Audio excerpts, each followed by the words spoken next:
जय श्री राधा जय श्री कृष्णा श्री राधा कृष्णाय नमः। जय राधा कृष्णाय नमः। जय श्री राधा जय श्री कृष्णा श्री राधा कृष्णाय नमः। जय राधा कृष्णाय नमः। चंद्रमुखी चंचल चित जोरी चंद्रमुखी चंचल चित जोरी सुगढ़ सांवला सूरत तोरी सुगढ़ सांवला सूरत तोरी श्यामा श्यामा एक सी जोरी श्री राधा कृष्णाय नमः। जय राधा कृष्णाय नमः। पचरंग चूनर केसर कारी पचरंग चूनर केसर कारी पट पीतांबर कांवलकारी पट पीतांबर कांवलकारी एक रूप अनुपम छवि न्यारी एक रूप अनुपम छवि न्यारी श्री राधा कृष्णाय नमः। जय राधा कृष्णाय नमः। जय श्री राधा जय श्री कृष्णा श्री राधा कृष्णाय नमः। जय राधा कृष्णाय नमः।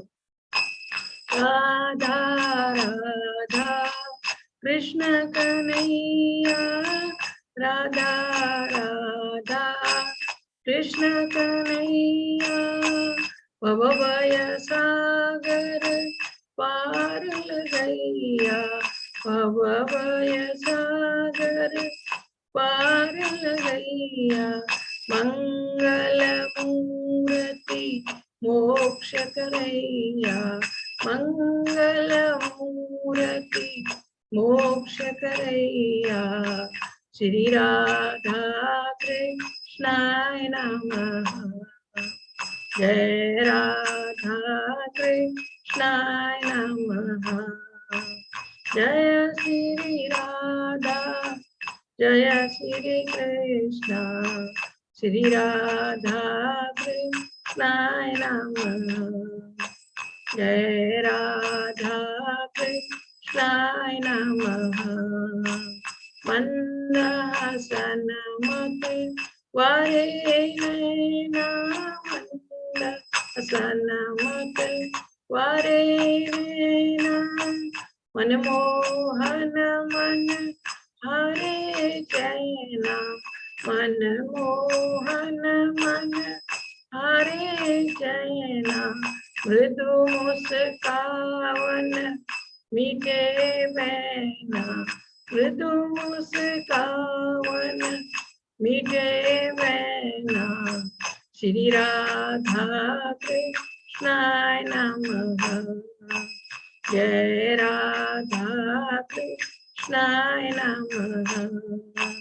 चंद्र चंद्रिका चम चम चमके चंद्र चंद्रिका चम चम चमके मोर मुकुट सिर दम दम दमके मोर मुकुट सिर दम दम दमके युगल प्रेम रस छम छम चमके युगल प्रेम रस छम छम चमके श्री राधा कृष्णाय नमः। जय राधा कृष्ण कृष्णाय नमः। त्रिसमय युगल चरण चितलाए, त्रिसमय युगल चरण चितलाए, सोनर जगत परम पद पाए, सोनर जगत परम पद पाए, राधा कृष्ण शैल मन पाए, राधा कृष्ण शैल मन पाए, श्री राधा कृष्णाय नमः। जय राधा कृष्णाय नमः। जय श्री राधा, जय श्री कृष्ण, श्री राधा कृष्णाय नमः। जय राधा कृष्णाय नमः। हरे कृष्ण। हे कृष्ण करुणा सिंधु दीन बंधु जगतपति गोपेश गोप्यकांतम राधा कांतम नमस्तुते। तप्त कांचन गौरांगी राधे वृंदावनेश्वरी वृषभानुसुते देवी नमामि हरिप्रिये। नमः ओम विष्णुपादाय कृष्ण पृष्ठाय भूतले श्रीमते भक्ति वेदांत स्वामी इति नामिले। नमस्ते सरस्वती देवे गौरवाणी प्रचारिणी निर्विशेषा शून्यवादी पाश्चात्य स्थाने। जय हो श्री कृष्ण चैतन्य प्रभु नित्यानंदा श्री अद्वैत गदाधर शिवासादि गौर भक्तवृंद। हरे कृष्ण कृष्ण कृष्ण हरे हरे, हरे राम राम राम हरे हरे। हरे कृष्ण प्रभु, हरे कृष्ण। हरे कृष्ण माता जी। जी हरे कृष्ण माता जी। हरे कृष्ण माता जी, आपने एक को होस्ट बनाया है स्नेह सिंह माता जी को। किसको? स्नेह सिंगल नहीं माता जी ने। नहीं प्रभु जी। हाँ, वो उनको आप जो है ना वो हटा देंगे माता जी, शायद गलती से बन गई। उनको नहीं, उन किसी और को बनाया था प्रभु जी। हाँ हो गया माता जी, ठीक है, क्योंकि मैंने उनसे पूछा था तो उन्होंने कोई रिप्लाई नहीं दिया। एक एडमिन लिख के आया था प्रभु जी एक नाम के आगे, इसलिए मैंने बनाया था। वो हाँ, गलती से हो जाता है, कोई बात नहीं एडमिन माता जी। एडमिन लिखा हुआ था प्रभु जी। अभी ठीक है माता जी। जी अभी क्लास शुरू करना है या भजन करना है माता जी? और प्रभु जी 2-3 मिनट है, अभी क्लास शुरू करते हैं, 1-2 मिनट रुक जाए। हाँ, क्योंकि संख्या भी थोड़ी कम है माता जी। हाँ 2 मिनट है। एक बार ग्रुप में और थोड़ा ग्रुप में थोड़ा एक बार और इंफॉर्मेशन डाल देता हूँ। जी हाँ, थोड़ा वेट और कर लेते हैं। बस ये मैं 3 बजने देती हूँ, फिर शुरू करती हूँ। जी जी माता जी, हरे कृष्ण। हरे कृष्णा प्रभु, हरे कृष्ण।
हरे कृष्णा।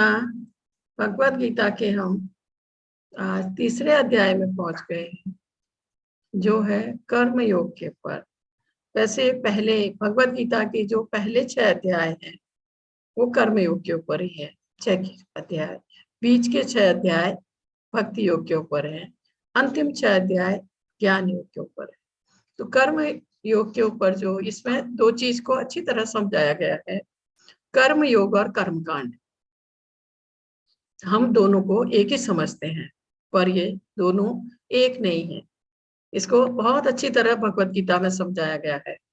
कर्म योग और कर्म कांड। कर्म कांड है का तात्पर्य है देवी देवताओं की सेवा करना, उनकी पूजा करना अपने हित के लिए, अपनी खुशी के लिए। हम करते हैं ना, घर में पूजा करते हैं, वो कर्म कांड में आता है, जहाँ देवताओं की पूजा करते हैं और उनसे कुछ मांगते हैं अपने हित के लिए। तो ये जो चीजें हैं, और अपने इंद्रिय भोग के लिए, अपनी खुशी के लिए, तो ये चीजें कर्म कांड में आती है, कर्म योग में नहीं। ये कर्म कांड है। जैसे नामकरण की हम पद्धति जो घर में होती है वो है, और भी चीजें हैं उस सब में, जहाँ हम जैसे सबसे पहले गणपति की पूजा करते हैं, देवताओं की पूजा करते हैं, वो अपनी खुशी के लिए, अपने हित के लिए। तो यह सब कर्म कांड में आता है। और दूसरा है कर्मयोग। कर्मयोग इसके बिल्कुल उल्टा है, विपरीत है। कर्मयोग यह लगातार प्रयास है, परमेश्वर को खुश करने के लिए जो कार्य हम करते हैं, भगवान की सेवा में जो कार्य हम करते हैं, भगवान की भक्ति में जो कार्य हम करते हैं, वो है कर्मयोग। कर्म कैसा? जो भगवत भक्ति में किया जाए, जो हमें भगवत भक्ति की राह में आगे बढ़ाता है, जो बिना फल की इच्छा के हम करते हैं, अपना कर्तव्य समझकर जिस कार्य को हम करते हैं, वो है कर्मयोग। कर्मयोग या कृष्ण भावना भावित कर्म। कृष्ण कर्म आप सोचिए, जैसे फूल लाकर भगवान के लिए माला बनाना है, भगवान के मंदिर की सफाई करना है, उनके लिए शुद्ध शाकाहारी भोग बनाना है। इस तरह के जो भी हमारे कर्म हैं, वो सब कर्मयोग है या कृष्ण भावना भावित कर्म, भगवान की खुशी के लिए जो हम कर रहे हैं। जो हमारे इस तरह के कर्म हैं, जो हम भगवान की सेवा में कर रहे हैं, या भगवत भक्ति में कर रहे हैं, या भगवान की खुशी के लिए कर रहे हैं, ये कर्म हमें इस बंधन से, भव बंधन जिसमें हम है, उससे निकालते हैं। भक्ति के मार्ग में धीरे धीरे हम आगे बढ़ते हैं। लेकिन कर्म कांड में जब तक हम फंसे रहेंगे, हम इस बंधन से और बंधते हैं, भौतिक बंधन से हम और बंधते हैं, इससे निकलने की जगह। इसका पहला श्लोक दिया है, इसको हटा दो। पहला श्लोक है तीसरे अध्याय का। अर्जुनोवाच जायसी चेत कर्मणस्ते मता फूर्तिर्जनार्दन तद किम कर्मणि घोरे मां नियोजयसि केशव। अर्जुन ने कहा, हे जनार्दन, हे केशव, यदि आप बुद्धि को सकाम कर्म से शेष समझते हैं, तो फिर आप मुझे इस घोर युद्ध में क्यों लगाना चाहते हैं? बुद्धि का मतलब है कृष्ण भावनामृत। कृष्ण भावनामृत को बुद्धि योग भी कहा गया है। इसके पहले श्लोक में भगवान ने अर्जुन को समझाया था और बुद्धि योग के बारे में बताया था, बुद्धि योग या कृष्ण भावना भावित कर्म के बारे में। और भगवान कृष्ण ने पहले अध्याय में अर्जुन को संसार के शोक सागर से उबरने के लिए, क्योंकि जैसा वो महसूस कर रहा है कि मैं अपने लोगों से युद्ध कैसे करूं, उनको मारकर अगर मुझे राज्य मिले भी तो मुझे क्या खुशी होगी, इस तरह के शोक में जब अर्जुन है, तो इससे उबारने के लिए भगवान ने इससे पहले अध्याय में उसको आत्मा का बारे में वर्णन किया और आत्मा के स्वरूप के बारे में अर्जुन को बताया, और आत्म साक्षात्कार के लिए जिस मार्ग की संस्तुति की, वो है बुद्धि योग या कृष्ण भावनामृत। कृष्ण भावनामृत अर्जुन को भी कृष्ण भावनामृत ऐसा लगा, या बुद्धि योग ऐसा लगा मानो वह सक्रिय जीवन से संन्यास लेकर एकांत स्थान में तपस्या का अभ्यास हो। वो ठीक से कृष्ण भावनामृत को नहीं समझ पाया अर्जुन, इसलिए वो सोच रहा है कि एकांत में बैठकर भगवत नाम का जप करना शायद ये कृष्ण भावनामृत है, ऐसा अर्जुन सोच रहे हैं। इसमें कहा है कृष्ण भावनामृत को बहाना बनाकर दूसरी तरफ चातुर्य पूर्वक वो युद्ध से जी चुराना चाह रहा था। अर्जुन के लिए कहा गया है पहला तो ऐसा समझा उसने कि एकांत में बैठकर तपस्या करना, दूसरे शब्दों में वह कृष्ण भावना मुझको बहाना बनाकर चातुर्य पूर्वक युद्ध से जी छुड़ाना चाहता था। किंतु भगवान का एक निष्ठ शिष्य होने के नाते उसने अपने को भगवान का शिष्य और भगवान को अपना गुरु यह स्वीकार किया है। तो उनका शिष्य होने के नाते उसने अपनी ये समस्या भगवान के सामने रखी अर्जुन ने, और उसके बाद इसमें कहा गया है अपने गुरु के समक्ष कृष्ण ने और सर्वोत्तम कार्य विधि के विषय में प्रश्न किया।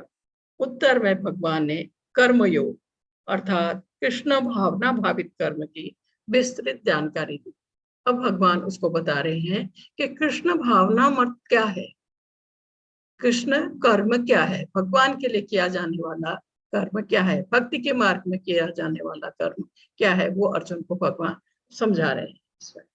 इसके बाद इसका दूसरा श्लोक दिया है, व्यामिश्रेण वाक्येन बुद्धिं मोहयसीव मे तदेकं वद निश्चित्य येन श्रेयो माप्नुयाम। आपके व्यामिश्रित अनेकार्थक, अर्जुन भगवान को कह रहे हैं कि अनेकार्थक उपदेशों से मेरी बुद्धि मोहित हो गई है, अतः कृपा करके निश्चय पूर्वक मुझे बताइए इनमें से मेरे लिए सर्वाधिक श्रेयकर क्या होगा।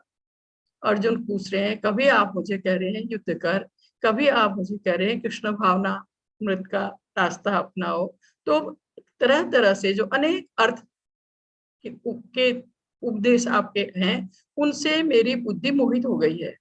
मुझे निश्चय पूर्वक मुझे बताइए कि इनमें से सबसे श्रेष्ठ सर्वाधिक श्रेष्ठ का क्या होगा मेरे लिए, मैं जो सबसे श्रेष्ठ है उसको मैं करूं। इस चीज के लिए अर्जुन भगवान से पूछ रहे हैं। इसमें कहा गया है कर्म करने तथा समझने के लिए मार्ग की अधिक व्यवस्थित रूपरेखा की आवश्यकता होती है। अतः अर्जुन इन भ्रामक विषयों को स्पष्ट कर लेना चाहता था जिससे सामान्य मनुष्य बिना किसी भ्रम के उन्हें स्वीकार कर सके।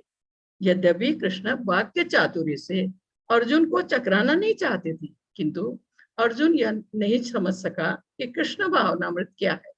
दूसरे शब्दों में अपने प्रश्न से अर्जुन उन सभी शिष्यों के लिए कृष्ण भावनामृत का मार्ग प्रशस्त कर रहा है जो भगवत गीता के उद्देश्य को समझना चाहते हैं।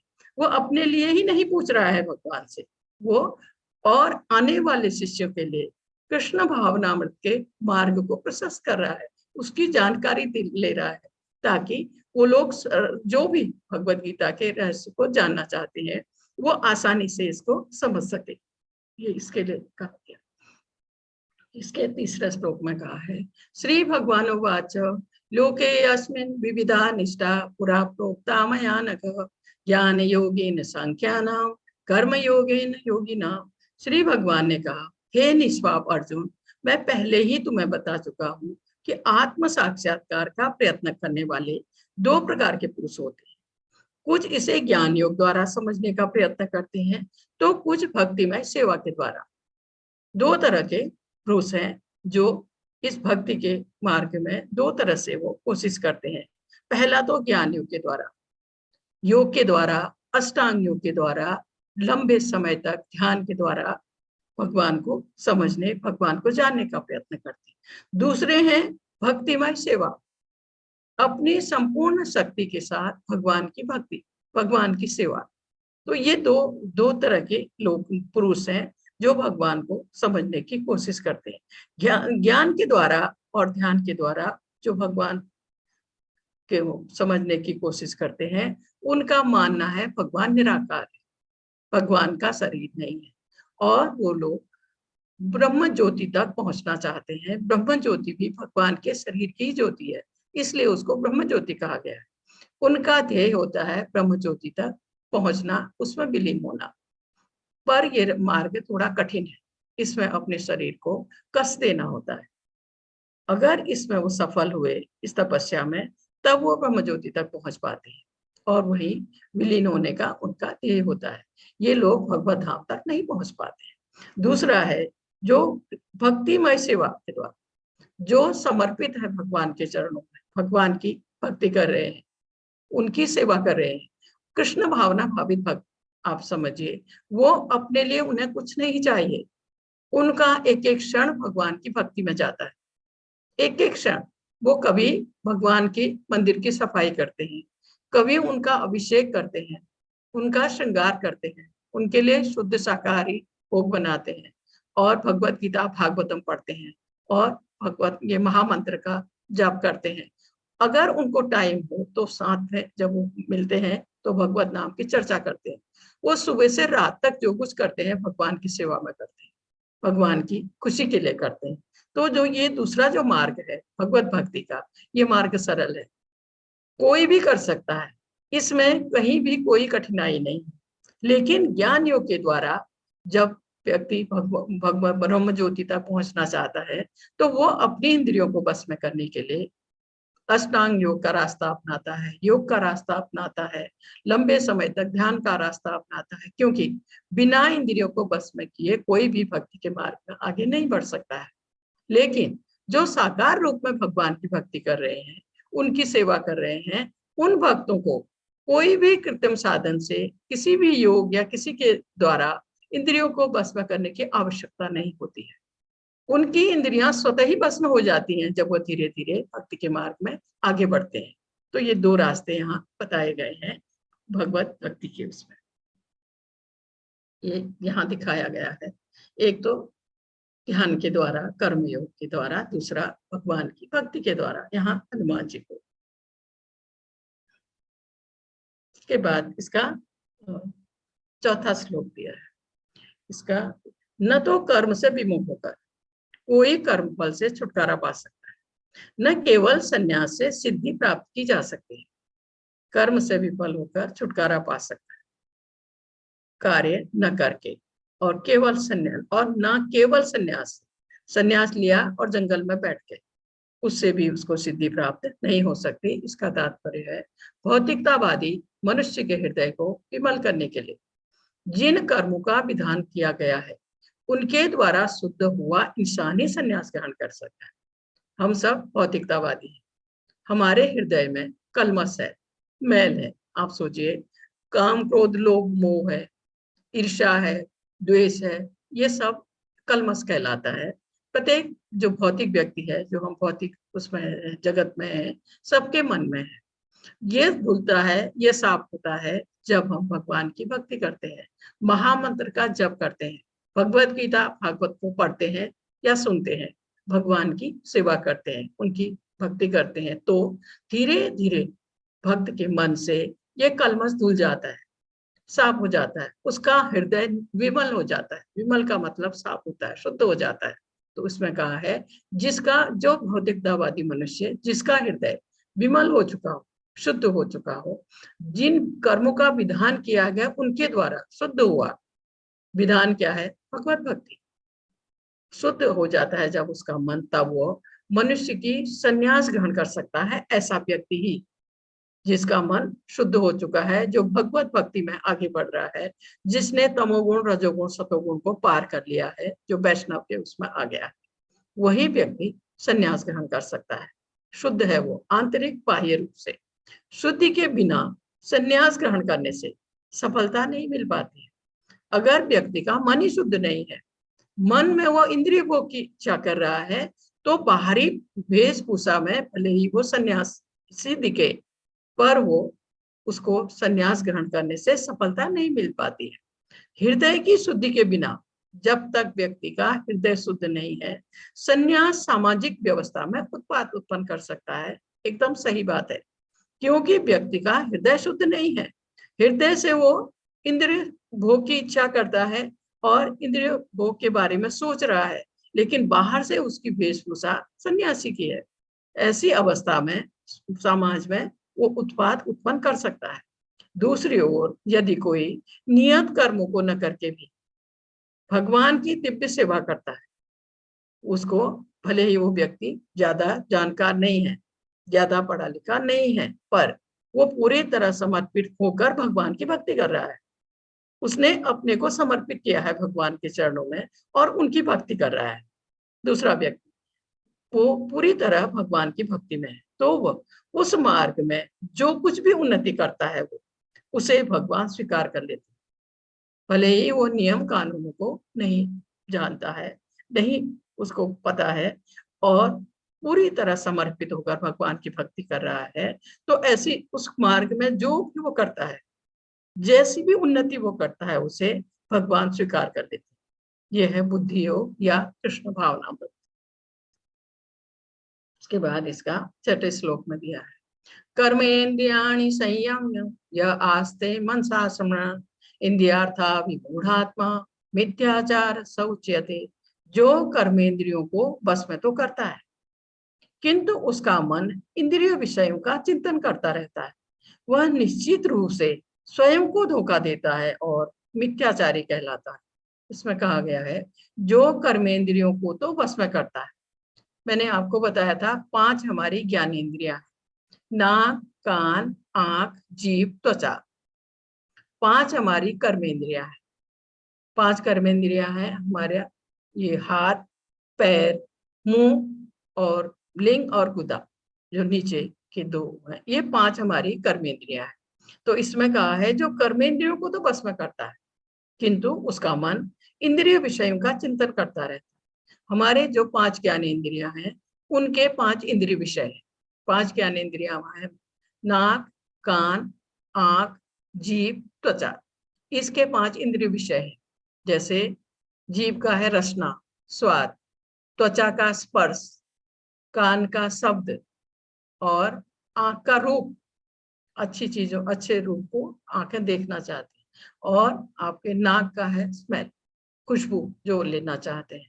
तो वो उसमें कहा है कि कर्मेंद्रियां तो उसने बस में की है, किंतु जिसका मन इंद्रिय विषयों का चिंतन करता रहता है, वह इंद्रिय विषयों का भोग करना चाहता है, उन्हीं के बारे में चिंतन करता है, उन्हीं के बारे में सोचता है। कहा है कि ऐसा व्यक्ति निश्चित रूप से स्वयं को धोखा देता है और मिथ्याचारी कहलाता है। जैसे आपके सामने यहाँ व्यक्ति दिख रहा है, आपको कपड़ों से ये साधु लग रहा है, लेकिन नशा कर रहा है, हाथ में उसके सिगरेट है। तो ऐसे जो व्यक्ति हैं, इनको धूर्त कहा गया है। ये अपने को भी ठग रहे हैं और अपने शिष्यों को भी धोखा देते हैं, ऐसा इसमें कहा गया है। क्योंकि ये वेश से तो दिख रहे हैं साधु, पर इनका मन इंद्रिय तृप्ति की ओर है, ये इंद्रिय तृप्ति के विषय में सोच रहे हैं, ऐसा कहा गया है इसमें।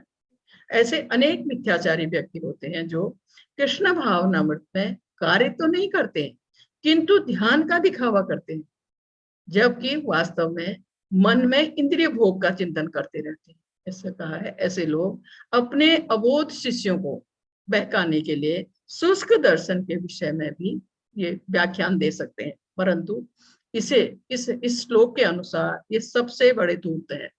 इंद्रिय सुख के लिए किसी भी आश्रम में रहकर कार्य किया जा सकता है, किंतु यदि उस विशिष्ट पद का उपयोग विधि विधानों के पालन में किया जाए तो व्यक्ति क्रमशः आत्मशुद्धि हो उसकी हो सकती है। किंतु जो अपने को योगी बताते हुए इंद्रिय तृप्ति के विषय की खोजों में लगा रहता है, वह सबसे बड़ा धूर्त है, इसको कहा गया है इस व्यक्ति को। इसके बाद यहाँ भरत महाराज के बारे में थोड़ा सा बताया है। भरत महाराज हैं ऋषभ देव के सबसे बड़े पुत्र। ऋषभ देव थे, महाराज ऋषभ देव के 100 पुत्र थे, उनमें ये सबसे बड़े हैं। ये यहाँ इसलिए थोड़ा सा दिया गया है कि अगर हमारा ध्यान, हम भक्ति के मार्ग में धीरे धीरे आगे बढ़ रहे हैं, अगर हमारा ध्यान भक्ति के मार्ग से विचलित हो जाए तो हमारे साथ क्या हो सकता है, उसको बताने के लिए थोड़ा सा समझाने की कोशिश की गई है यहाँ पर। ये भारत महाराज हैं, जिनके नाम से हमारे देश का नाम भारतवर्ष पड़ा था। ये भरत महाराज सम्राट शासन कर रहे हैं, और ये ऋषभ देव के, ऋषभ महाराज के सबसे बड़े पुत्र हैं भरत महाराज। तो इनका जैसे वानप्रस्थ आया, हमारे इसमें 4 आश्रम, 4 वर्ण आश्रम है जो जिनकी व्यवस्था भगवान ने की थी। जो आश्रम है उसमें ब्रह्मचर्य आश्रम 25 साल, 4-5 साल से लेकर 25 साल तक ब्रह्मचर्य आश्रम, 25 से 50 साल है गृहस्थ जीवन, 50 से 75 साल का समय वानप्रस्थ के लिए दिया गया है, और 50 से फिर 75 से 100 साल का समय फिर संन्यास के लिए, क्योंकि कलयुग की उम्र 100 साल मानकर इसको ऐसे विभाजित किया गया है। तो पहले समय में क्या होता था, पहले युगों में सब व्यवस्था थी, सब आराम था। तो व्यक्ति जो 50 साल जैसे वानप्रस्थ का समय आया, जंगल में जाकर तपस्या करते थे भगवान के, बड़े बड़े सम्राट जो भगवत भक्त होते थे वो लोग। तो जब इनका 50 साल का समय आया, वानप्रस्थ का समय आया, तो भरत महाराज ने सोचा कि घर में मैं अच्छी तरह से या राज्य करते हुए मैं अच्छी तरह से भगवत भक्ति नहीं कर पा रहा हूँ। तो उन्होंने जंगल जाकर तपस्या करने का निश्चय किया।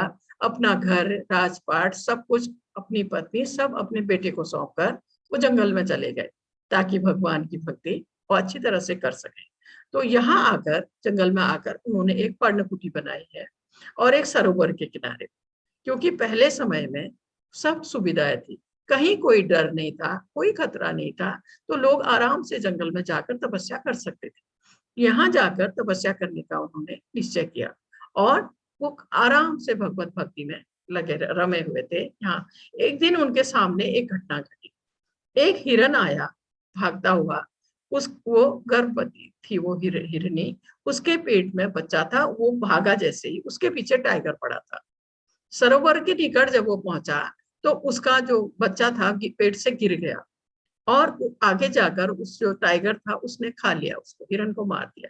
तो इनको, भरत महाराज को इस पर दया आई। हिरन का बच्चा जो पास में सरोवर के पास गिरा था, इनको दया आई, ये उसको उठाकर अपने आश्रम में ले आए, हिरन के बच्चे को, और उसका पालन पोषण करने लगे। उसका पालन पोषण करते करते वो अपनी साधना से विचलित हो गए भरत महाराज। अब वो देखिए, आप वो हवन कर रहे हैं, आहुति डाल रहे हैं हवन में, लेकिन उनका ध्यान हिरण के बच्चे की तरफ, वो विचलित हो गए। किस तरह, ये बच्चा तो बड़ा हुआ, जंगल में चला गया, लेकिन भरत महाराज को हर समय उसी की चिंता करते थे। जब इनका अंत समय आया भरत महाराज का, तो ऐसे महात्मा को, ऐसे भक्त को, भगवान के भक्त को भगवान का नाम याद नहीं आया। इनको याद आया हिरण के बच्चे के, कि वो जंगल में तो चला गया है, लेकिन जंगली जानवर उसको तंग तो नहीं कर रहे होंगे। ऐसा भाव उनके मन में आया और उनके मृत्यु हो गई। तो भगवत गीता में कहा गया है, जैसे भाव हमें आएंगे अंत में, जैसा भाव आएगा वैसा ही शरीर हमको मिलेगा। इनको अगर भगवान का नाम याद आता तो ये सीधा भगवत धाम जाते, क्योंकि भगवान के भक्त थे अनंत। इनको अंत समय ध्यान आया वो हिरण के बच्चे का। आप विश्वास नहीं करेंगे, इनको दूसरा जीवन पशु का मिला, दूसरा जीवन हिरण का मिला भरत महाराज को। इसलिए ये बताने के लिए कि अगर हम भक्ति के पथ से विचलित होते हैं तो हमारे साथ क्या हो सकता है, आप सोचिए। इसलिए ये समझाने के लिए थोड़ा सा बताया गया। बस इनके साथ एक बात अच्छी हुई कि जब ये हिरण के शरीर में गए तो एक ही चीज अच्छी हुई, इनकी स्मरण शक्ति रही। हम सब कुछ भूल जाते हैं, पर इनको सब कुछ याद रहा, कहाँ मुझसे गलती हुई, क्यों मुझे ये हिरण का शरीर मिला, ये सब इनको याद रहा।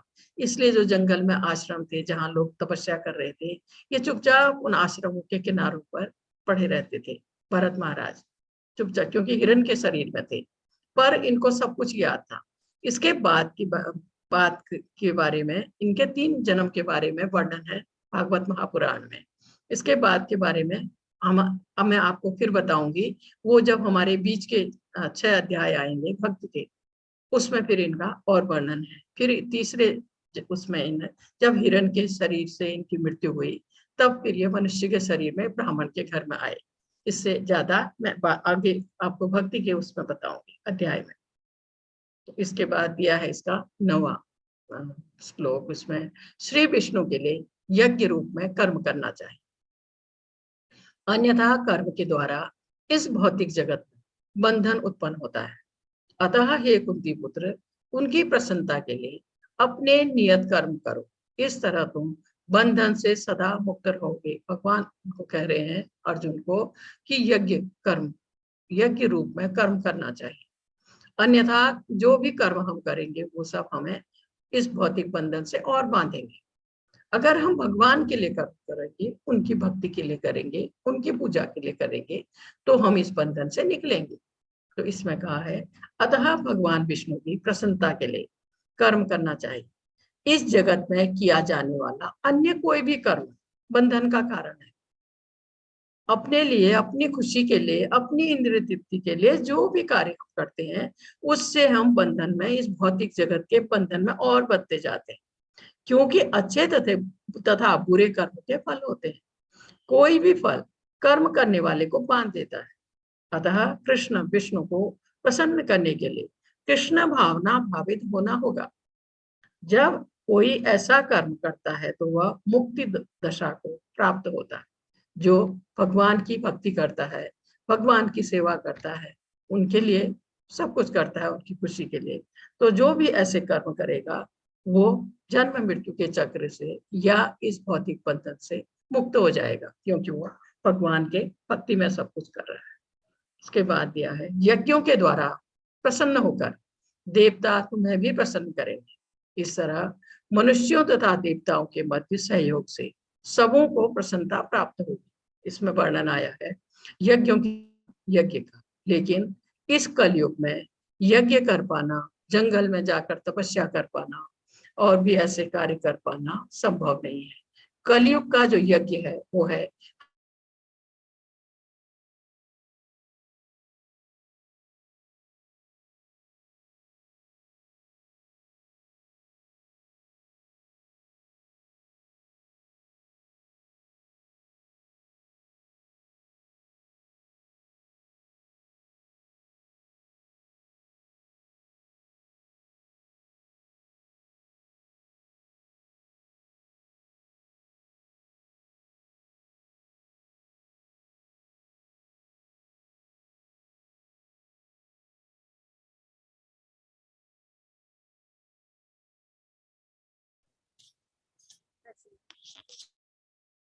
हरे कृष्णा। अभी माता जी का जो है वो नेट वीक हो गया है, अभी जुड़ जाएंगे आप लोग।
हरे कृष्ण माता जी। माता जी आप म्यूट हैं, अनम्यूट कर लीजिए माता जी। ये अपने आप ही इंटरनेट है, फिर भी कट गया, पता नहीं क्यों। हाँ, कभी कभी वो प्रॉब्लम्स होता है माता जी। जी, क्लास गड़बड़ हो जाती है ना, तो वो टूट जाता है लिंक। जी प्रभु जी। जी हरे कृष्णा। यज्ञों के द्वारा प्रसन्न होकर देवता तुम्हें भी प्रसन्न करेंगे। इस तरह मनुष्यों तथा देवताओं के मध्य सहयोग से सबों को प्रसन्नता प्राप्त होगी। इसमें कहा गया है कि यज्ञ करके, पहले क्या होता था, बारिश नहीं हुई, यज्ञ किया, बारिश हो जाती थी। कोई महामारी हो रही है, यज्ञ किया, वो सब ये था। पर अब इस कलयुग में सिर्फ एक ही यज्ञ है, एक ही संकीर्तन यज्ञ है। हरे कृष्ण कृष्ण कृष्ण हरे हरे, हरे राम राम राम हरे हरे। इसमें इसके बाद दिया गया है, इसके 12वें श्लोक में, जीवन की विभिन्न आवश्यकताओं की पूर्ति करने वाले विभिन्न देवता यज्ञ संपन्न होने पर प्रसन्न होकर तुम्हारी सारी आवश्यकताओं की पूर्ति करेंगे। किंतु जो इन उपहारों को देवताओं को अर्पित किए बिना भोगता है वह निश्चित रूप से चोर है। ऐसा कहा गया है क्योंकि भगवान ने देवताओं की नियुक्ति की है हर ब्रह्मांड में, क्योंकि ब्रह्मांड एक ही यही नहीं, कई हैं, अनेकों हैं।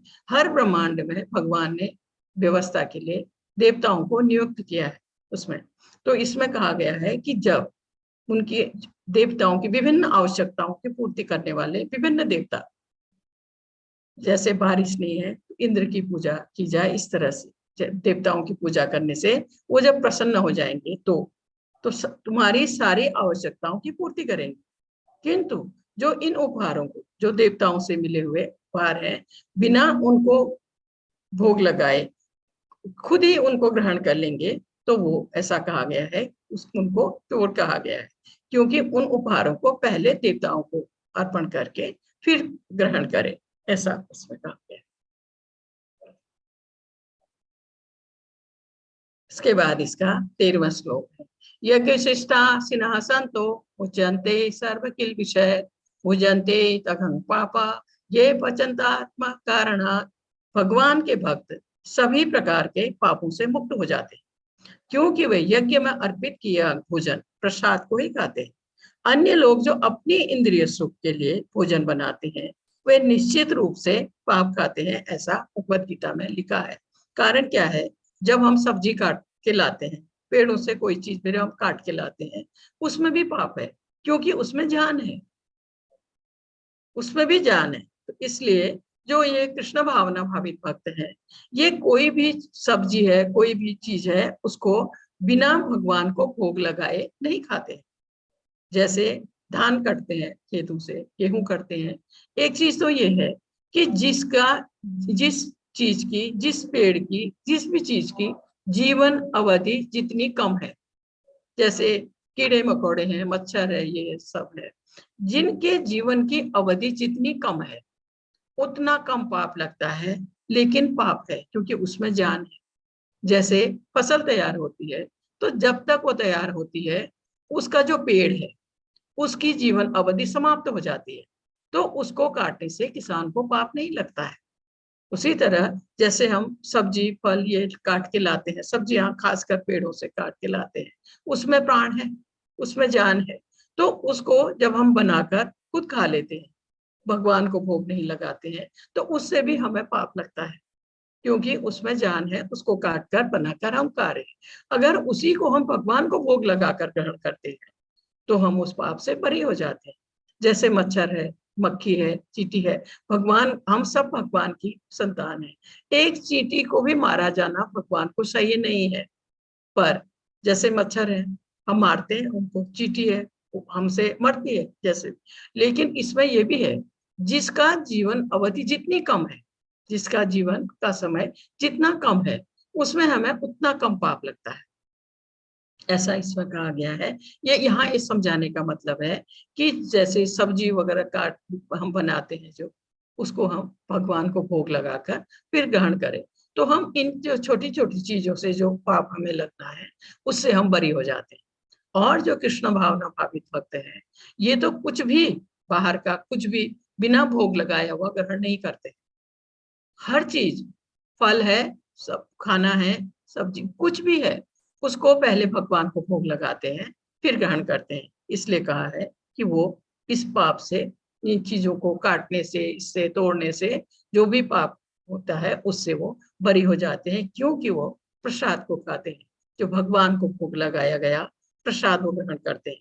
यज्ञ में अर्पित भोजन कहा गया है उसको, जो हम भगवान को भोग लगाते हैं उसी को ग्रहण करने के लिए कहा गया। हरे कृष्ण।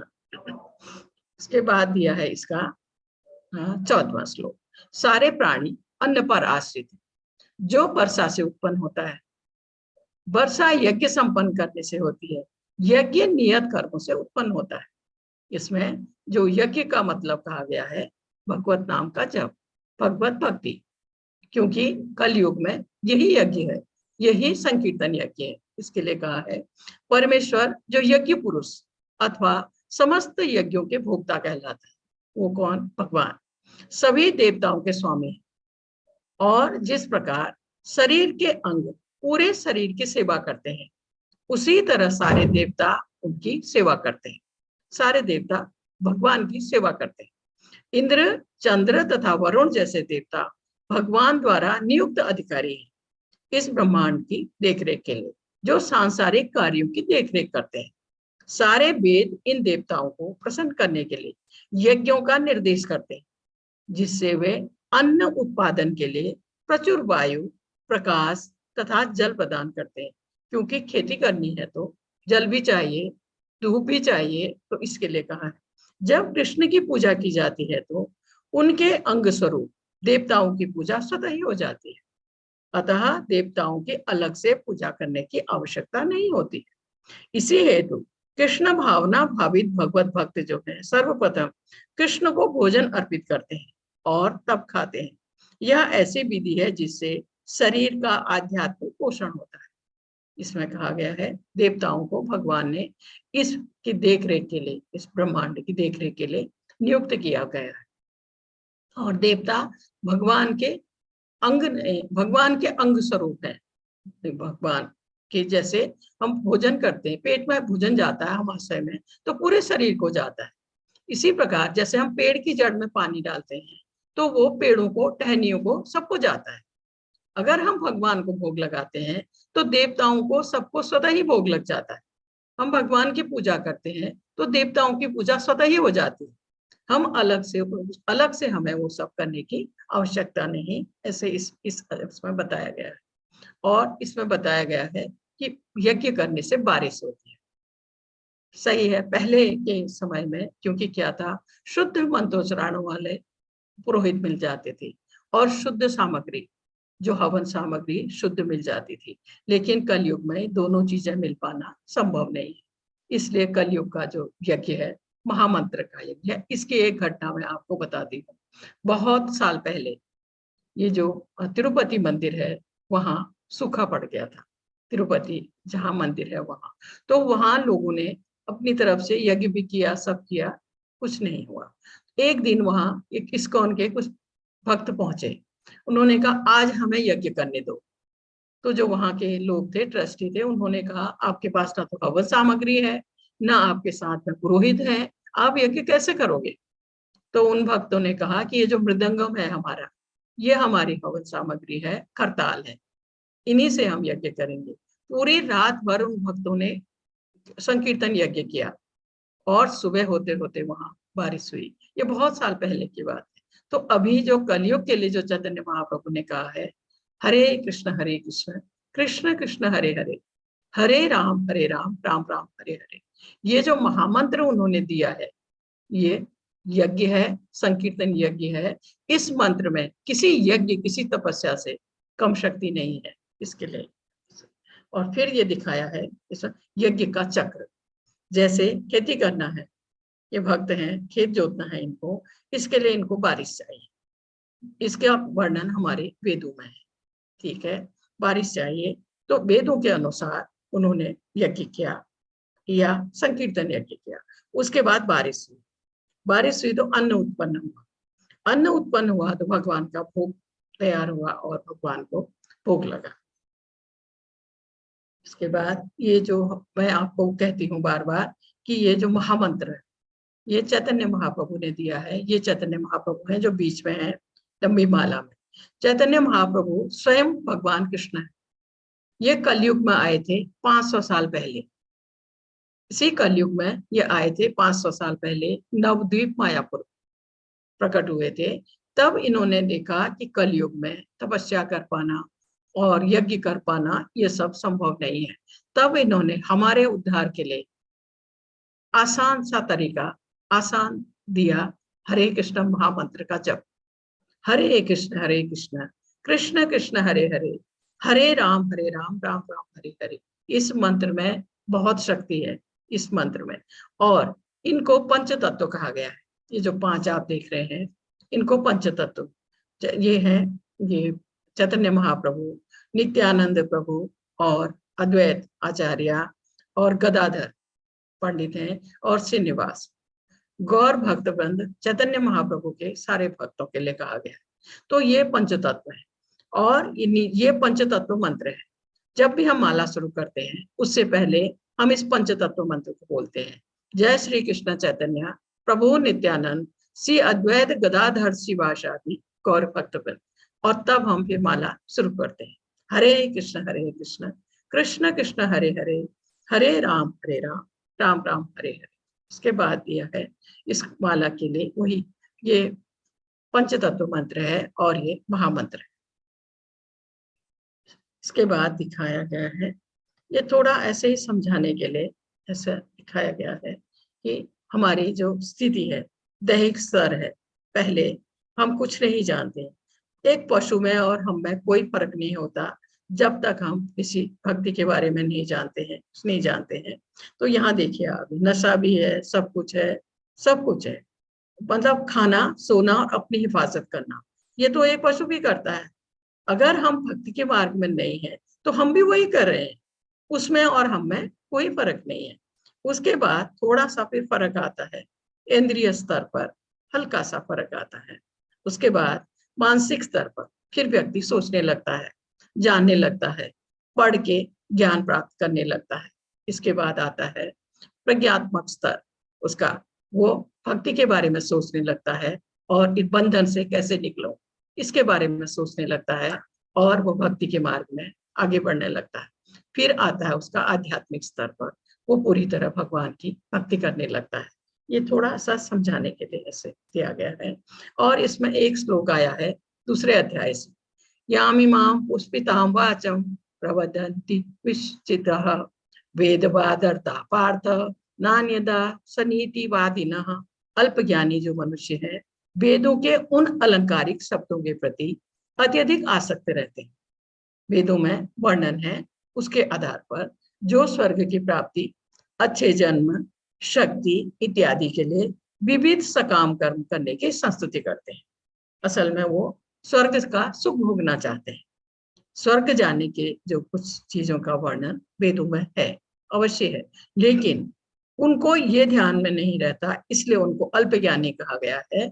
उनको ये ध्यान में नहीं है कि जब उनके पुण्य कर्म समाप्त हो जाएंगे, फिर वो इसी भौतिक जगत में आ जाएंगे।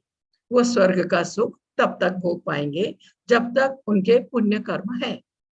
जैसे ही पुण्य कर्म समाप्त होंगे, फिर से वो इसी भौतिक जगत पर आ जाएंगे। इसलिए कहा है, अल्पज्ञानी कहा है। वेदों की उन अलंकारिक शब्दों के प्रति अत्यधिक आसक्त रहते, जैसे उनको अच्छा जन्म है, शक्ति है और इसका स्वर्ग की प्राप्ति, स्वर्ग का सुख, क्योंकि वहां सुखी सुख है स्वर्ग में, इसलिए कहा।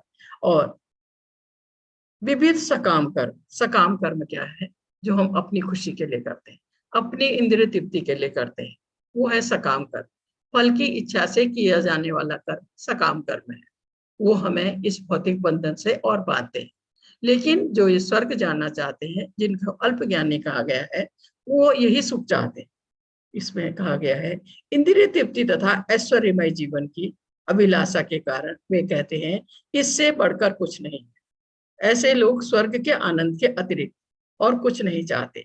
स्वर्ग में अनेक नंदन कानन है, अनेक उद्यान है, जिनमें दैवी सुंदरी स्त्रियों का संग है, अप्सराओं का संग है, तथा प्रचुर मात्रा में सोम रस उपलब्ध रहता है।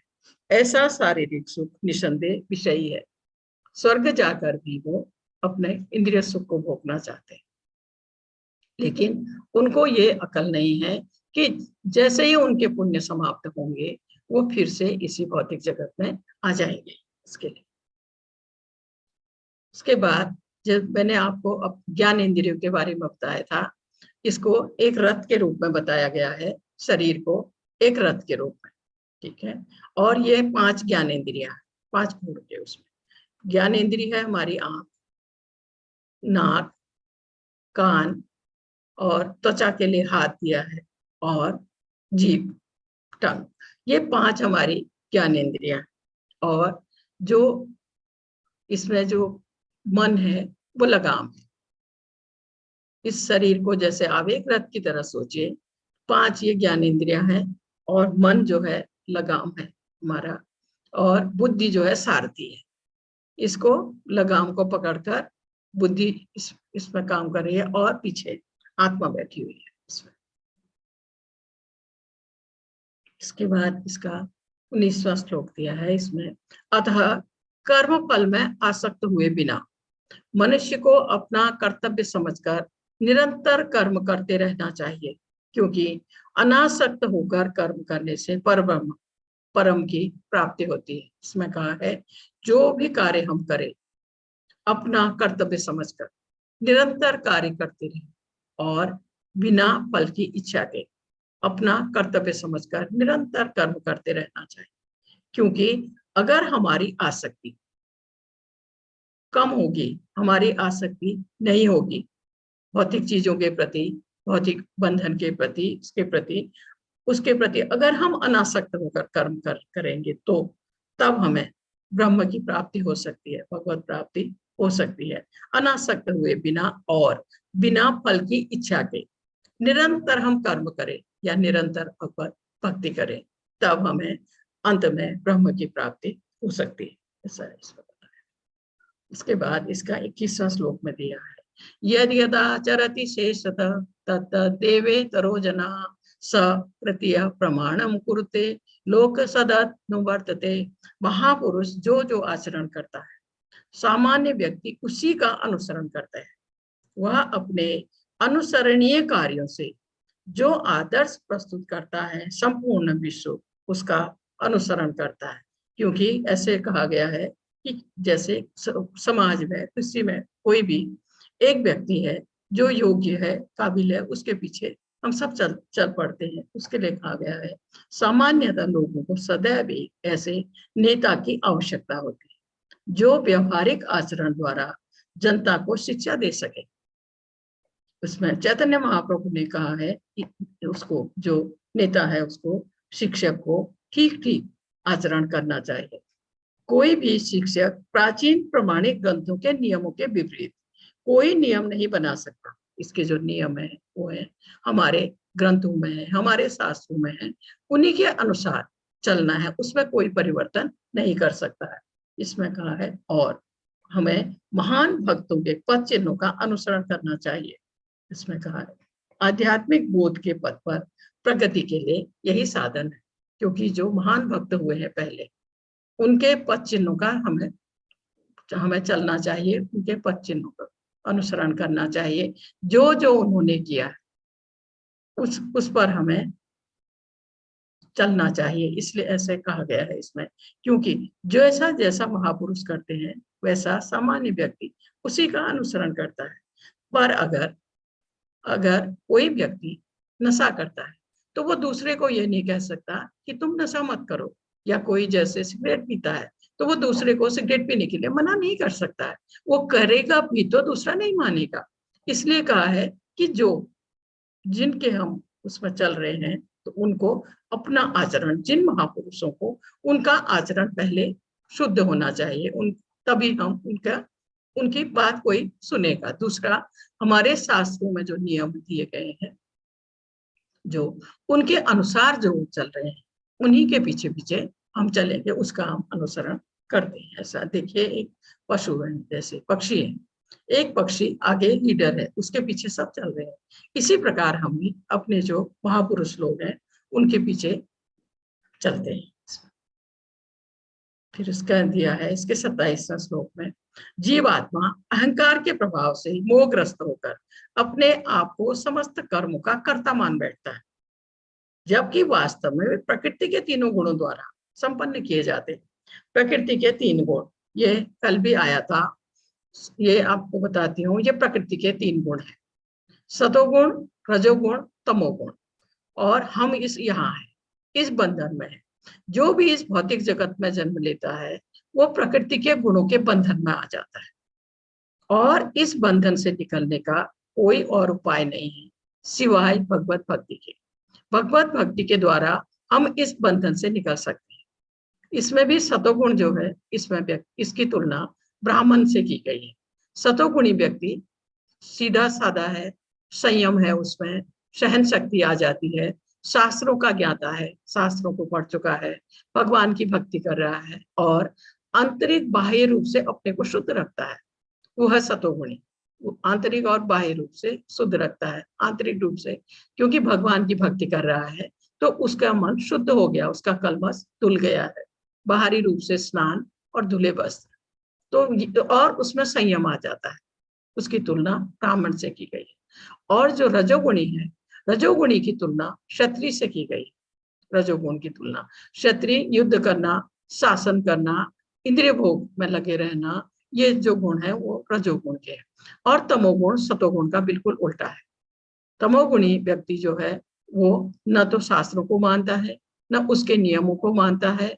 अधिक खाना सोना ये इसका वो है, जानवरों को मारना, उनको कष्ट देना, ये तमोगुण के उसमें है। तो इसमें कहा है कि जीवात्मा अहंकार के प्रभाव से मोहग्रस्त होकर अपने आप को समस्त कर्मों का कर्ता मान बैठता है। वो सोचता है ये मैंने किया, ये मैं कर रहा हूँ, ये जबकि वास्तव में प्रकृति के तीनों गुणों द्वारा संपन्न किए जाते हैं। ये सारे कार्य प्रकृति के गुणों के द्वारा संपन्न हो रहे हैं, पर व्यक्ति अपने अहंकार बस अपने को सोचता है कि ये सब कुछ उसने किया, वही करता है, अपने को कर्ता मान बैठता है। ऐसा इसमें इसके बाद दिया है कि अर्जुन ने कहा भगवान को, हे वृषभवंशी, मनुष्य न चाहते हुए भी पाप कर्मों के लिए प्रेरित क्यों होता है? ऐसा लगता है उसे बलपूर्वक उसमें लगाया जा रहा। ये इसका 36वां श्लोक है। वो नहीं चाहता है तब भी वो कर रहा है। इसके लिए कहा गया है कि जीवात्मा परमेश्वर का अंश होने के कारण मूलतः आध्यात्मिक शुद्ध एवं समस्त भौतिक कलमश से मुक्त रहता है। हम सब भगवान की संतान है, इसलिए परमेश्वर का अंश होने के नाते शुद्ध है। मूलतः इसमें कहा है कलमश से मुक्त है। अतः इसमें कहा है फलतः स्वभाव से वह भौतिक जगत के पापों में प्रवृत्त नहीं होता स्वभाव से। पर जब वह माया के संसर्ग में आता है, माया के संसर्ग में कहिए या इन तीन गुणों के फेर में, तब ये जो सतोगुण रजोगुण तमोगुण उसके फेर में जब वो आता है, ज्यादातर तमोगुण के फेर में जब वो आता है, तो वह बिना झिझक के और कभी कभी इच्छा के विरुद्ध भी अनेक प्रकार से पाप कर्म कर डालता है। पहले उसका वो नहीं है, वो शुद्ध है, मन से शुद्ध है, क्योंकि भगवान का अंश रूप है। लेकिन जब वो इसमें माया के फेर में आता है, क्योंकि ये जो तीनों गुण हैं, सतोगुण रजोगुण तमोगुण, ये भगवान की माया शक्ति के अंडर में है। जब वो इन गुणों के फेर में आता है, तब वो कभी कभी इच्छा के, कभी कभी बिना इच्छा के भी ऐसे कर्म कर डालता है व्यक्ति, ये माया के फेर की वजह से। और ये जो माया है, भगवान की माया शक्ति, ये तीनों गुण उसके अंदर में, और ये माया शक्ति भगवान के अंदर में है। यहाँ दिखाया है वही तीन गुणों का अंतर दिखाया है। ये तमोगुण है, इसमें लोभ मोह सब कुछ है इसमें। और उसके बाद ये रजोगुण है, इसमें भी गुस्सा है और लस्ट है और ग्रीड लालच है, ये रजोगुण है। उसके बाद ये है सतोगुण। सतोगुण में जब व्यक्ति पहुंच जाता है भक्ति करते हुए, तब उसको गुरु की आवश्यकता होती है सतोगुण में। और गुरु की आवश्यकता से एक एक कदम बढ़ाता हुआ, जैसे दिखाया है सामने, ये एक एक कदम बढ़ाता हुआ फिर वो भगवत धाम तक पहुंच सकता है गुरु के निर्देशन में। उसके बाद इसका 38वां श्लोक दिया है इसमें, धूम्रेना प्रियते बर्हि यथा दर्शो मलिन च यथोबलेना व्रतो गर्भस् तथा तेने दमावृतम। इसमें कहा जिस प्रकार अग्नि धुएं से, दर्पण धूल से अथवा भ्रूण गर्भाशय से आवृत रहता है, उसी प्रकार जीवात्मा इस काम की विविध मात्राओं से आवृत रहती है। इसमें कहा गया है, तो इसमें जिस प्रकार अग्नि है पर धुएं से ढकी हुई है, दर्पण है, ये दिखाया है दर्पण है पर इसमें धूल है, हमें अपना चेहरा नहीं साफ दिख रहा है। और गर्भाशय है तो भ्रूण है तो गर्भाशय से ढका हुआ है। इसलिए ये हमें ऐसा क्यों दिख रहा है? क्योंकि हमारी आंखों के आगे काम का पर्दा है, अज्ञानता का पर्दा है, हमारी दृष्टि धूमिल है, इसलिए हमें ये जो शीशा है ये साफ नहीं दिख रहा है, इसमें धूल दिखती है। ये चीजें ये तब दिख रहा है क्योंकि हमारी दृष्टि शुद्ध नहीं है, इसमें काम रूपी पर्दा है, अज्ञानता का पर्दा है, इसलिए हम इसको साफ नहीं देख पा रहे। उसी तरह आग है पर धुएं से ढकी हुई है, क्योंकि हमें ये सब नहीं दिखाई पड़ रहा है। और दूसरा, यहाँ जो गुण है गर्भाशय ढका गया है, इसकी अवस्था की तुलना पेड़ों से की गई। पेड़ों में भी जान है पर वो उनको इतनी जगह भी नहीं है कि वो हिल सके। वही हाल जब बच्चा गर्भ में है उसका भी वही हाल होता है, उसको हिलने तक की जगह नहीं होती, असहाय अवस्था। अब सोचिए असहाय अवस्था है और ये चीजें हमें साफ नहीं दिखती है। कारण क्या है? हमारी आंखों के आगे माया रूपी पर्दा है या काम का पर्दा है। जब हम भक्ति के मार्ग में आगे बढ़ेंगे, धीरे धीरे सही भक्ति के मार्ग में आगे बढ़ेंगे, तो हमारी ये जो धूमिल दृष्टि है या जो ये अज्ञानता की स्थिति है, ये धीरे धीरे साफ होने लगेगी। तब हमें इसमें साफ हमें अपनी शक्ल दिख सकती है और धुआं हट के हमें साफ इसमें अग्नि दिखेगी। उसी प्रकार गर्भाशय के अंदर हमें भ्रूण दिख सकता है उसे, इसके लिए कहा गया है इसमें गर्भाशय के आवृत रहता है। उसी प्रकार जीवात्मा इस काम की विभिन्न मात्राओं से आवृत रहती है। व्यक्ति काम के उससे बिल्कुल उसके आंखों के आगे पर्दा है, वो किसी भी इसको शुद्ध उससे नहीं देख पाता है। ये पर्दा तब हटेगा जब हम भगवान की भक्ति करेंगे। इसके बाद इसमें फिर से इसमें समझाया गया है, इंद्रियाणि मनोबुद्धिष्ठाधिष्ठान मुच्यते एतेर विमोहयत्येष ज्ञानमावृत्य देहिनम्। इंद्रियां मन तथा बुद्धि इस काम के निवास स्थान, इनके द्वारा यह काम जीवात्मा के वास्तविक ज्ञान को ढककर उसे मोहित कर लेता है। ऐसे समझाया है कि भगवान कृष्ण उन स्थानों का संकेत कर रहे हैं, उन स्थानों के लिए संकेत कर रहे हैं जिससे शत्रु को जीतने वाला यह जान ले कि शत्रु कहाँ पर है। काम क्रोध लोभ मोह को एक शत्रु माना गया है। यहाँ ऐसे बताया गया है, मन समस्त इंद्रियों के कार्यकलाप का केंद्र बिंदु है हमारा मन। अतः जब हम इंद्रिय विषयों के संबंध में सुनते हैं तो मन इंद्रिय तृप्ति के समस्त भावों का आगार बन जाता है। मन इंद्रिय सुख भोगना चाहता है। इस तरह मन तथा इंद्रिय काम की शरण स्थली बन जाते हैं। इसके बाद बुद्धि ऐसी काम पूर्ण रुचियों की राजधानी बन जाती है। बुद्धि आत्मा की निकट पड़ोसन है। काममय बुद्धि से आत्मा प्रभावित होती है, जिससे उसमें अहंकार उत्पन्न होता है और वह पदार्थ से तथा इस प्रकार मन तथा इंद्रियों से अपना तादात्म्य कर लेती है। आत्मा को भौतिक इंद्रियों का भोग करने की लत पड़ जाती है, जिससे वह वास्तविक सुख मान बैठता है। तो ये कहा गया है कि जब तक काम क्रोध लोभ मोह है तब तक हम भक्ति के मार्ग में आगे नहीं बढ़ सकते, क्योंकि यह सब हमें इंद्रिय भोग की ओर खींचते हैं। इसलिए कहा गया है कि इनका दमन करो। इनका दमन तब होगा जब हम भगवत भक्ति करेंगे। भगवत भक्ति के मार्ग में जब हम आगे बढ़ेंगे तो हमारे जो इंद्रियां हैं वो स्वतः ही बस में आ जाती हैं या दब जाती हैं। इसके बाद दिया है इसका 41वां श्लोक, इसलिए हे भरतवंशियों में श्रेष्ठ अर्जुन, प्रारंभ में ही इंद्रियों को बस में करके इस पाप का महान प्रतीक काम का दमन करो और ज्ञान तथा आत्म साक्षात्कार के इस विनाशकर्ता का वध करो। इसमें कहा है कि प्रारंभ में ही, जैसे यहाँ दिखाया गया है, ये जो कृष्ण भावनामृत है इसमें बहुत से ब्रह्मचारी हैं जिनका प्रण होता है वो पूरी जिंदगी शादी नहीं करेंगे। कुछ सन्यासी हैं और कुछ गृहस्थ हैं। जो गृहस्थ हैं उनके जो ये बच्चे हैं ये गुरुकुल में पढ़ते हैं। गुरुकुल का मुझे बहुत जगह का मालूम नहीं है, लेकिन मायापुर में है, वृंदावन में है। तो इनको छोटेपन से ही भक्ति के बारे में एक एक चीज को इनको सिखाया और बताया जाता है, जैसे धोती पहनना, कंठी माला पहनना, तिलक लगाना और भक्ति महामंत्र का जप करना। तो कहा गया है कि बचपन से ही इनकी इंद्रियां स्वतः ही बस में आ जाती हैं। इनको बाद में इसके लिए कोशिश करने की आवश्यकता नहीं है। वही यहाँ भगवान अर्जुन को कह रहे हैं कि प्रारंभ में ही इंद्रियों को बस में करके इस पाप का महान प्रतीक काम का दमन करो और ज्ञान तथा आत्म साक्षात्कार के इस विनाशकर्ता का वध करो, क्योंकि जब तक व्यक्ति इन्हीं इंद्रिय भोग में रहेगा तो उसको आत्म साक्षात्कार नहीं हो सकता है। इसलिए कहा है शुरू में ही। तो कहने का मतलब है इसके लिए कोई और कृत्रिम साधनों को अपनाने की उसकी आवश्यकता नहीं है।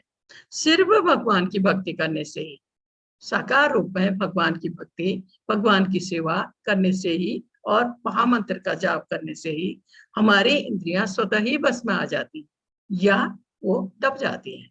उसके लिए और कृत्रिम साधन को अपनाने की आवश्यकता नहीं है। इसके बाद इसका 43वां श्लोक दिया, इस प्रकार हे महाबाहु अर्जुन, अपने आप को भौतिक इंद्रियों, मन तथा बुद्धि से परे जानकर और मन को सावधान आध्यात्मिक बुद्धि कृष्ण भावनामृत में स्थिर करके आध्यात्मिक शक्ति द्वारा इस काम रूपी दुर्जय शत्रु को जीतो।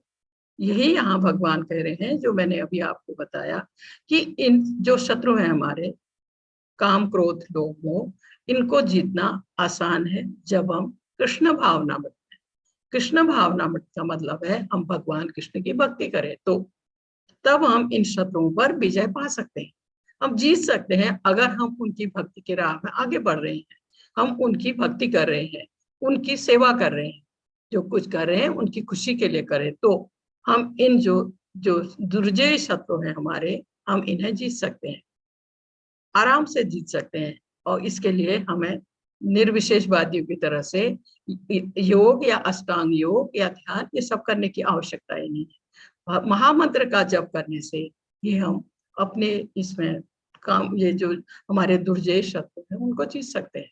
इतनी शक्ति है इस महामंत्र में। इसके लिए कहा गया है भौतिक इंद्रियां, हमारी जो भौतिक इंद्रियां हैं भौतिक सुख चाहती है, उसके लिए हम जब भक्ति के मार्ग में धीरे धीरे आगे बढ़ते हैं तो ये इंद्रियां हमारे बस में आ जाती हैं या दब जाती हैं, ऐसा इसमें कहा। और प्रभुपाद जी ने इस अध्याय के लिए कुछ कहा है। भगवत गीता का यह 3य अध्याय निष्कर्षतः मनुष्य को निर्देश देता है कि वह निर्विशेष शून्यवाद को चरम लक्ष्य न मानकर अपने आप को भगवान का शाश्वत सेवक समझते हुए कृष्ण भावनामृत में प्रवृत्त हो। भौतिक जीवन में मनुष्य काम तथा प्रकृति पर प्रभुत्व पाने की इच्छा से प्रभावित होता है। बस प्रभुत्व तथा इंद्रिय तृप्ति की इच्छाएं बुद्धिजीव की परम शत्रु है, किंतु कृष्ण भावनामृत की शक्ति से मनुष्य इंद्रियां, मन तथा बुद्धि पर नियंत्रण रख सकता है। इसके लिए मनुष्य को सहसा अपने नियत कर्मों को बंद करने की आवश्यकता नहीं है, अपितु धीरे धीरे कृष्ण भावनामृत विकसित करके भौतिक इंद्रियां तथा मन से प्रभावित हुए बिना अपने शुद्ध स्वरूप के प्रति लक्षित स्थिर बुद्धि से दिव्य स्थिति को प्राप्त हुआ जा सकता है। यही इस अध्याय का सारांश है। भगवत भक्ति करने के लिए या भगवान की सेवा करने के लिए जो भी हमारे नियत कर्म है, जैसे कोई बिजनेस कर रहा है, कोई जॉब कर रहा है, कोई घर संभाल रहा है, जो भी कार्य कर रहा है उसको छोड़ने की जरूरत नहीं है। वो सब करते हुए हम धीरे धीरे भगवत भक्ति की राह में आगे बढ़ सकते हैं। हरे कृष्णा प्रभु, हरे कृष्ण। हरे कृष्णा माता जी। जी जी, हरे माता जी। कृष्णा माता जी। जी जी।